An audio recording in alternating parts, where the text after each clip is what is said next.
Sir ये WikiLeaks ने कहा कि आपने अमेरिका के कहने पर ईरानी क़यादत को बार बार कहा कि एटमी प्रोग्राम तर्क कर दें। इज इट ट्रू और नॉट? नहीं, बिल्कुल मैं अमेरिका के कहने पे मैं कुछ नहीं करता हूँ। और सर वॉशिंगटन पोस्ट ने लिखा कि जनरल नदीम को इसलिए हटा दिया गया कि बुश ने ये कहा था कि अलकायदा को ड्रोन्स की पेशगी इत्तला देते हैं। इज इट ट्रू और wrong? Absolutely wrong. I don't think that कोई किसी का कब्जा नहीं हो गया। मैं किसी ने कुछ कह दिया तो मैंने जनरल हटा दिया, किसी ने कुछ कह दिया मैं ईरान भागता हुआ चला गया ईरान को कुछ कहने के लिए। कोई ऐसी चीजें मैंने सर 11 सेक्टर का वाकया हुआ तो मियां नवाज शरीफ ने कहा कि सियाचिन पे एक तरफा हम फौज वापस बुलवा लें।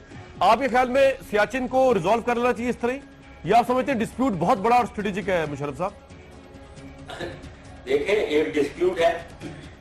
ये कहना कि सियाचिन से फौजियों को वापस बुला लो, ये तो एक बहुत ही इररिस्पॉन्सिबल स्टेटमेंट है। इसमें कोई अकल की बात नहीं है। ये कहना कि जी वो अनइम्पॉर्टेंट जगह है, तो देखें जी बात ये है, ये हमारी जगह है, ये पाकिस्तान की जमीन है, चाहे बेकार हो या अच्छी हो कोई नहीं, ये हमारी जमीन है, कोई इसको नहीं ले सकता, पीरियड। तो इसलिए इसकी क्या जरूरत है, ये वो तो इसलिए दे लो। तो और भी है जी, हमारे वो डेजर्ट में भी कोई जरूरत नहीं है, वो भी दे देते हैं जी, सभी ले लो जी, क्योंकि इंपॉर्टेंट नहीं है, हमारी जमीन है, हम देंगे नहीं। ऐसी है कि जब एक इंडिविजुअल उसका घर है, उसने दीवार लगाई थी, अब आगे आकर कोई बंदा अंदर बैठ जाए, वो आप दे देना चाहिए, क्योंकि वो जी इंपॉर्टेंट नहीं है। ये हमारे लिए इंपॉर्टेंट है क्योंकि ये हमारी सरजमीन है, हमें नहीं देना चाहिए। इसमें एग्रीमेंट जरूर होनी चाहिए, इसकी एग्रीमेंट जरूर होनी चाहिए और दोनों फोर्सेस को विथड्रॉ कर लेना चाहिए और इसके बारे में इसका हल ढूंढ लेना चाहिए, जो बहुत आसान है, जो हम कर भी रहे थे। लेकिन ये कहना कि यूनिलैटरली हम छोड़ छाड़ के सारा वापस आ जाए, इसमें ये तो बेअकली बात है। नवाज शरीफ साहब ने अभी 2 दिन पहले दोबारा कहा है कि अगर आप 10 साल उनके खराब ना करते उनकी जिंदगी के, तो आज पाकिस्तान खुशहाल हो जाता। तो सर ये आप समझते हैं कि आपने 10 साल उनके वाकई खराब किए 99 से ऑनवर्ड्स? मुशर्रफ साहब ये तो रोते हुए इन्होंने खुद ने रिक्वेस्ट भीख मांग के ये 10 साल के लिए गए हैं खुद, तो मैंने क्या खराब करना था? इन्होंने खुद ही ने भीख मांगी है, उधर जाकर किंग अब्दुल्ला से उनसे कहलवाया, उन्होंने फिर कहा इनके लफ्ज में और हशाश बशाश हंसते हुए गए हैं और खुद गए हैं।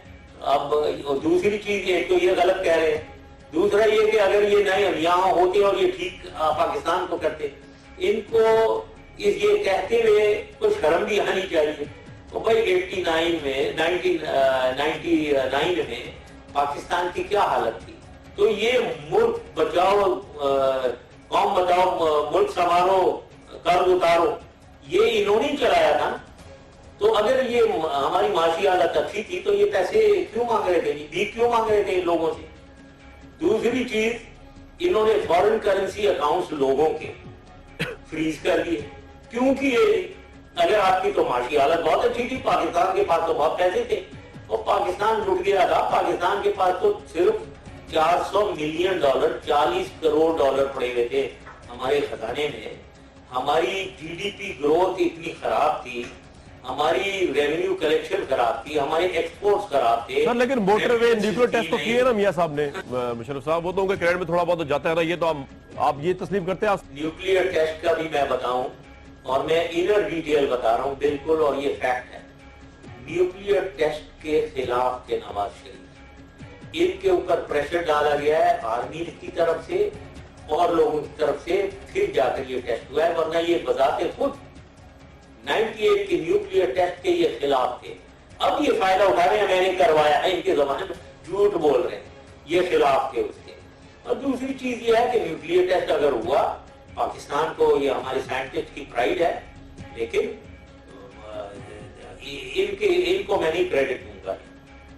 बहुत शुक्रिया। साबिक सदर परवेज मुशर्रफ हमारे साथ मौजूद थे और पाकिस्तान के फौरन मामलात और दाखिली सूरत हाल पर बड़ी खुलकर गुफ्तगू की।